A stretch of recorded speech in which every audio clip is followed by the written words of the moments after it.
Hello students, today we are going to study about the 8051 instruction set. In the instruction set, first we are going to study about the instruction syntax. Here in the instruction syntax, it is going to have 4 fields: label, opcode, operand, comment.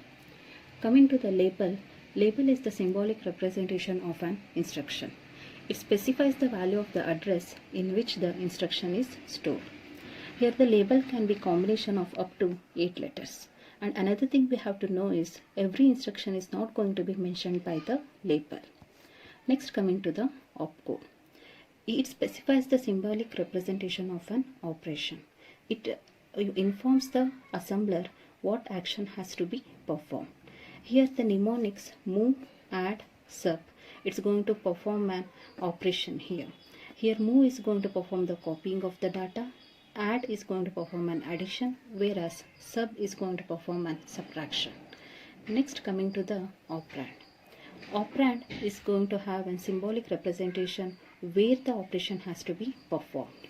Here in the operand, it's going to have 2 addresses. For example, if I'm going to take move r0, hash 30h, here the 30h value is going to be indicated as a source, where r0 is going to be indicated as a destination. Here the movement of the source value 30h is going to be transferred to a register r0. Next, coming to the comment. The comment is going to be always begin with the semicolon. Here, in order to improve the program clarity, always the programmer is going to prefer the comment throughout the program. Next, we are going to study about the addressing modes. Various method of accessing data is called as an addressing modes. Here it may contain either 1 operand, 2 operand or 3 operand. Coming to the classification, there are 10 types of classification. First, we are going to study immediate addressing mode. In the immediate addressing mode, we are going to represent with an ##. Here data is provided as part of the instruction. For example, if I am going to utilize instruction move a, #99h, we know that move is an opcode where it's going to perform an operation. And operand a, #99h. In the operand, it's going to have 2 addresses. One is source, another one is destination address. Here with the numerical value 99, I have represented with an #, where it's going to represent as an data. This data will be directly copied to an accumulator. Before execution, accumulator is 0. After the execution, accumulator is going to hold the value 99. Similarly, move r0, #20h. The data 20h will be directly copied to an register r0. Next, second, register addressing mode. In the register addressing mode, it uses the register to hold the data. It can access r0 to r7. Example, move a, r5. The register can be either at the source side or at the destination side. And we have to remember the register cannot be utilized at the both side, source and destination side. This type of instruction is called as an invalid instruction. So coming to the valid instruction, move a, r5. In the r5 register, before execution, I am going to copy the value 10. After the execution, the r5 value 10 will be copied to an accumulator 10. So r5 will be directly copied to an accumulator 10. In the same way, here if the accumulator is going to have the value 20, after execution, accumulator value 20 is going to be copied to an r5. The one advantage with the register addressing mode is that it is an 1 byte instruction. 1 byte instruction is nothing but here whenever it's going to have an access in the instruction register to register, that type of instruction is called as an 1 byte, where it's going to be directly copied from R5 to A. Next, direct addressing mode. It is an 8-bit internal memory address where it is specified as the part of the instruction. Example, move a, 47h. You can observe here, while writing 47, I have not mentioned with the # because in direct addressing mode, 47 is going to act like a memory location in spite of an data. Whatever the value we are going to store in the 47h, that value is going to be transferred to an accumulator. If I am going to take an example, before the execution, if the 47h is going to have the value 21. After the execution, the accumulator is going to have the value 21. Nothing but the value 47H, the contents of the memory location is going to be copied to an accumulator. In the same way, move R0, 32H. The contents of memory location 32 will be transferred to an register R0, where 32H equals to 18H. Before execution, I am going to store it. After the execution, we know that in the R0, we are going to get an data 18H in spite of a 32H. Next, indirect addressing mode. In indirect addressing mode, always we are going to represent with the symbol at, where it is used to hold the actual address that will be used in the data movement. Here the register R0 and R1 are preferred with the 16-bit DPTR. And we know that coming to the registers, there are several registers from R0 to R7. We are going to prefer only R0 to R1 in the indirect addressing mode. Example, move A, at R0. This at symbol we have to represent with the registers only. Register R0 and R1 as well as an DPTR. We cannot represent with an accumulator as well as an data value. That type of instruction is called as an invalid instruction.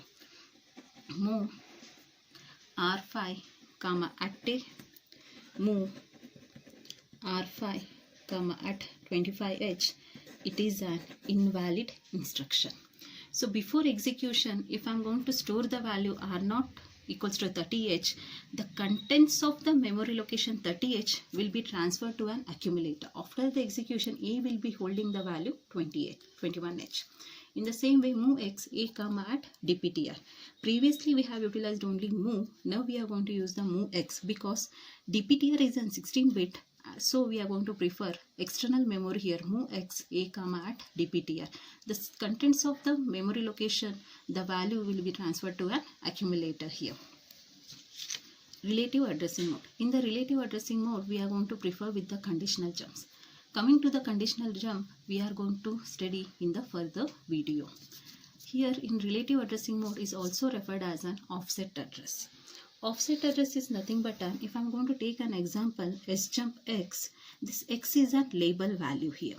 Presently, if I am going to execute an instruction 2001H, next while executing the present instruction, the PC will be transferred to an next address here.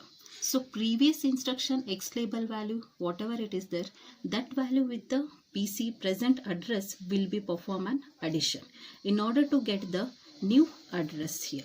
Once we get the new address, it's going to perform an execution in the 2006H memory location. You can observe here, it is an 8-bit sign number. It is an 8-bit sign number where it is going to be automatically perform an addition with the PC in order to get the memory location of the next instruction. So address range is going to be plus 127 to minus 128D. Next, coming to the absolute addressing mode. In the absolute addressing mode, we are going to prefer the instruction AJump and ACall. It's going to have an opcode with only one operand. It is a 2-byte instruction and it's going to allow 2 kilobytes of program memory. 2 kilobytes of program memory is going to have an limitations. For example, this whole page I'm going to take an limitations in order to store the data here. If I'm going to take an example here, AJump loop 1, it's going to jump to the loop 1 after executing the previous instruction. Next, ACall loop 1, it's going to call the loop 1 after executing the previous instruction. There is a difference between the jump and call instruction. In the jump instruction, it's going to not return back to the previous instruction where it has to be executed, whereas in the call instruction, it's going to return back to the previous instruction where it has to be executed. You can observe in the jump example, it is a dummy program. For example, I have taken, after performing addition, if I'm going to give the instruction JC label, it's going to jump to the label and it's going to perform an operation, move, and it's going to end the program, but it will never return back to the previous instruction where it has to be performed. But in the call instruction, you can observe here, after the addition, if I'm going to give the JC, after that if I'm going to initialize the ACall, after jumping to the loop 1, after the execution of move B R2, if I'm going to use the instruction return, it will return back to the next instruction where it has to be executed. That is the difference between the jump and call, where jump will never return back to the previous instruction where it has to be executed. In the call instruction, by using the return instruction, we can jump to the previous instruction where it has to be executed. Next, long addressing mode. Long addressing mode, we are going to utilize the instruction ljump and lcall. It is a 3-byte instruction and it can access 64 kilobyte of page memory. For example, 64 kilobyte of page memory is nothing but these 2 pages. I can take an example from top to end. This much is the limitations for accessing the memory in the long addressing mode. For example, I am taking here, and if I am going to take an example ljump 5000H, it's going to jump to the 5000H memory location after executing the previous instruction. lcall 5000H, it's going to jump to the memory location 5000H after executing the previous instruction. Next, coming to the index addressing mode. In the index addressing mode, we are going to prefer the separate register in order to hold the data. Here we are going to use PC and DPTR in order to hold the base address, whereas accumulator is used to hold the offset address. Here both base address and offset address is going to give you an effective address. Coming to the effective address is nothing but if I am going to have an array of 21 datas, if I want to suppose to transfer only the data 302H in order to an accumulator, here I am going to do an operation of base address with the offset address addition. Here I am just going to use here 300H. I am going to point to an memory location 300H and I am going to give an offset address here, accumulator, where this offset address value is going to be changed, but this base address value is never going to be changed here. This base address as well as an offset address is going to perform an addition here. This 300 is an base address, whereas an 02 is an offset address. So 300 plus 2 is 302H. Whatever the content stored in 302H, that value will be transferred to an code memory accumulator here. If suppose I want to transfer the data 303H, I am going to change with the accumulator value 03. I have said you already, the base address is going to be fixed, whereas an offset address we are going to change it. So 300 plus 3 is nothing but an 303H. Now whatever the data is stored in the 303H, it will be copied to an code memory of an accumulator here. In the same way, similarly, in spite of DPTR, we can even use as an PC for an base address here. Next, coming to the bit inherent addressing mode. In the bit inherent addressing mode, we are going to prefer to the flag register. Here we are going to access the flag register, which is an 8-bit here. Bit by bit we are going to either set or either clear. Here, for example, if I am going to take an clear C, where clear is an opcode, C is an operand, and we can observe here in this instruction only one operand we are going to prefer. As I have already said, it may contain either one operand, 2 operand or 3 operand. So clear C, what it's going to perform the operation is the carry flag. If it is going to have an value 1 before execution, after the execution this carry flag will be equals to 0. If I am going to use the instruction set C, if suppose carry flag is going to have a value 0 before the execution, after the execution of set C, it's going to have the value 1.